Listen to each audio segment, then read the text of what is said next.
Hey, what's up, everybody? Welcome back to the channel. Today we're gonna be doing a brief overview of Doc Savage, the Archives Volume 1, the Curtis Magazine years. You can see it says right here, from my understanding, I believe there was never a Volume 2. This is published by Dynamite Studios.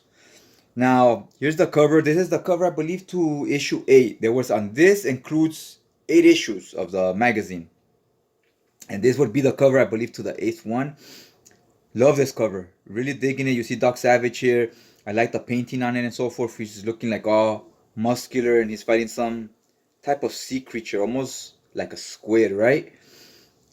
The magazine itself is in black and white. Here's the spine. It says Doc Savage, Dynamite. It says Archives, Volume 1 right there. So that made me think there was going to be a Volume 2. I tried to look it up. I didn't see one, so I believe there was never one created. Here's the back. This is more of how the art is gonna look in the interiors. Here he's jumping off some type of rooftop. I believe inside this is like a 2-page spread, or it might be a 1-page splash, I'm not sure. Rated T for teen.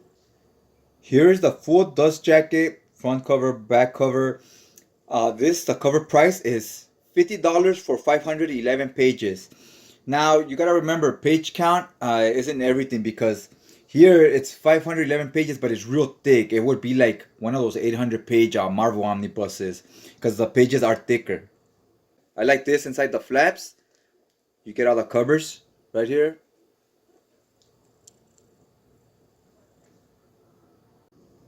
Here's the actual book itself. It's kind of like a buckram finish to it. Buckram's kind of like a imitation leather almost. The letters are foil, Doc Savage, and they're embossed. They have a little bit of like they pop out a little bit. So that's pretty cool. Here's the spine, same thing, Dynamite, the foil letters, and so forth.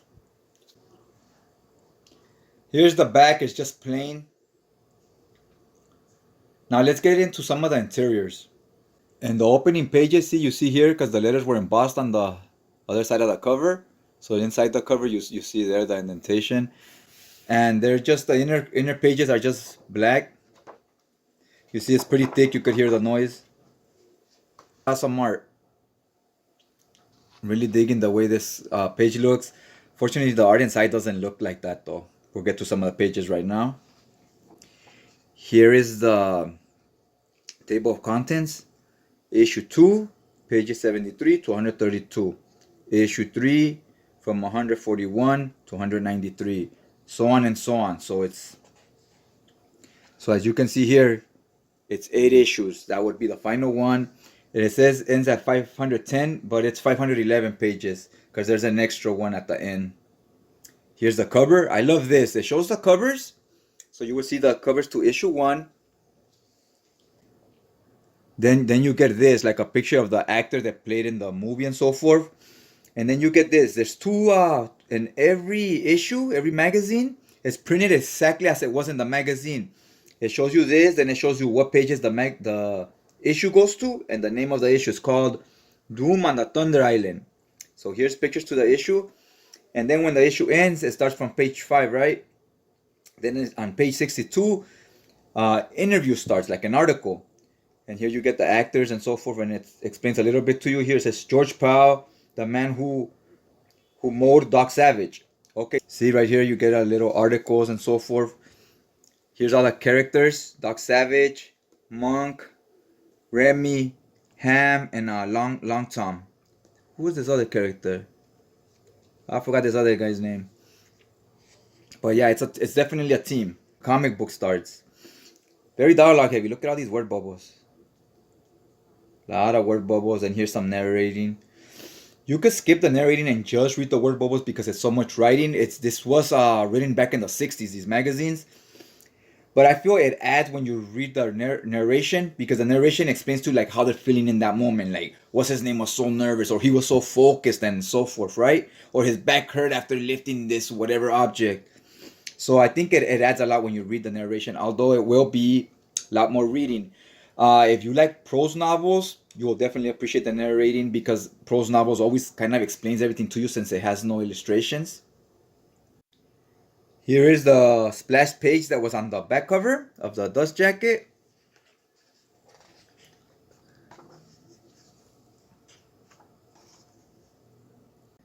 At the end of each issue, you'll get stuff like this. See, you get old like ads. Look at this muscular guy there, the old phone numbers and all that stuff. Then here it says the man who shot Doc Savage, meaning he's the guy like the guy that directed the movie, I guess. You get articles right here. This is very cool. I like how they did this, that they included all the articles from the magazine. It's almost like if you had the actual magazines, right? Look at that. Now here at the end of each issue, you get like 4 pages of article. Then bam, the cover to the next issue. This is an awesome cover. He's fighting some type of crazy lizard monster. Really digging this cover. A lot of the covers are phenomenal. Doc Savage speaks exclusive interview with Ron Eli. So you get these interviews. They're all included in there. The Hell Reapers, it says here. It's a novel-length thriller. Again, here you get to see the picture of these lizards, what the issue's gonna be about, what page it starts, and then here towards the end, it lets you know there's gonna be another article, interview with the actors and so forth. And not all the interviews are about the movie. Sometimes it's interviews about other stuff. These issues, they were written in the 60s, and they remind me a lot of Batman. But I would say this is probably written better than Batman. A lot of like the 40s and 50s Batman, where he plays detective and it's letting you know how he's finding clues and how he's coming to the conclusions of that he comes to, right, and how he finds the where the villain will be at and so forth. This does a lot of that. Like Doc Savage is not only real strong, but he's very intelligent. He knows about science and stuff like that, but he also knows about like detective work, and he catches on to clues and fingerprints and whatnot, right? Look at here, you have this woman looking almost like Marilyn Monroe. Very Marilyn Monroe, even like the birthmark right there. So she's looking for her father. He's been lost in this island and so forth. And this island where they're at, something happened where the air got contaminated and the people started turning into kind of like lizards. So you think the lizards are bad, but because of the way they look and so forth, but really the lizards are actually good people. They've just been mutated, right? Here you see them swimming under the ocean where this ship that's believed to have some type of treasure or something. They're swimming here, and here this is the art looks real good right here. This is one of my favorite issues as far as the art. They're swimming in here, and it sucks them into like the center of the earth type of thing, and where the air and everything is different. Now here you see all these lizard people. Now they've been mutated because of this air, and her father is amongst these lizard people, right? So he's among those lizard people, and they come to save him. But now that he's been there too long, so now he's turning into a reptile himself. So he doesn't want to leave. He's like, I wouldn't fit into normal society anymore because I'm now a mutant. Here's the dad. He's kind of like the king of the lizard people there, right? Like he's showing them how to read, how to do everything like that humans would do. Other people are going crazy and they're losing their minds and they're turning more like violent or hateful, right? And he's also losing his mind, but he's dealing with it differently, right? He's still trying to teach people how to evolve in this new place they now call home, right? It's a pretty interesting story. So you get stories like this in here. I thought it was gonna be like Conan. Some have vaguely hint at like being style like Savage sort of Conan and stuff, but Conan's honestly like far better than these. And these are also a lot of one shots. They're a lot more like Batman to me. There's a lot of detective work in these type of stories. We'll just briefly talk about one more issue. Look at here. They're like in space. You see the guy's trapped right there, his partners. Look at this mad scientist or whatever right there. Some type of weird alien. You see him over here on this page. He almost reminds me of the leader from Hulk, the villain. Look at over here. This panel, I was really digging the way this looks. It's very dynamic. And he looks like real huge right here, right? And Doc Savage is a big guy himself. But this guy looks even bigger than him. You see him when he's fighting him here. Yeah, look, he's slightly taller, more built.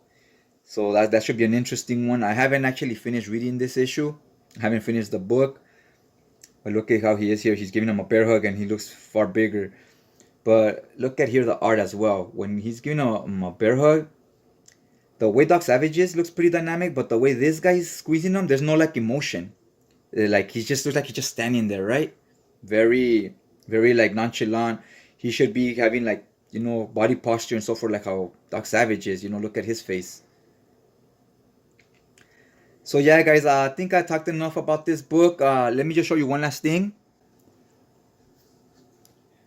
Here is the here is the eye hole. It's you get plenty of space right here. Now again, like I said, the pages are pretty thick and heavy. Doesn't lay perfectly flat, but you don't get any gutter loss. It wouldn't really matter because you don't really get 2-page spreads in this book anyways. You get a lot of these with these thick white borders in between, so you'll be all right. One last thing I wanted to show is this is a Marvel book. This is the Dynamite Archives.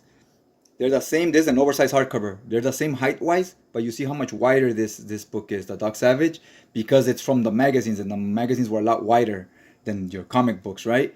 And also, this is 400 pages. This is 500 pages. You can see how it looks much thicker than this one, right? Because like I said, the pages on this are very thick. Back in the early days of creating hardcovers, they used to go with real thick pages. I guess they thought it was better. They give you more higher quality and so forth. And the pages themselves individually, they are higher quality, but it works against the books in my opinion, because let me move this one out the way. But when you're putting them all together in one hardcover, it works against you, right? You would rather have lighter, thinner pages, because if the heavier they are, this starts sagging down that way more and more, because the pages are so heavy when you're flipping through them and so forth. When you're opening the book like that, it's more difficult. With lighter pages, they'll lay flat easier. So that's just something I thought I would mention. Other than that, I hope you got something of value on this video. Hopefully I answered all your questions. If I did not and you want to ask anything, I'll go ahead and leave it in the comment section down below, and I'll answer it to the best of my knowledge.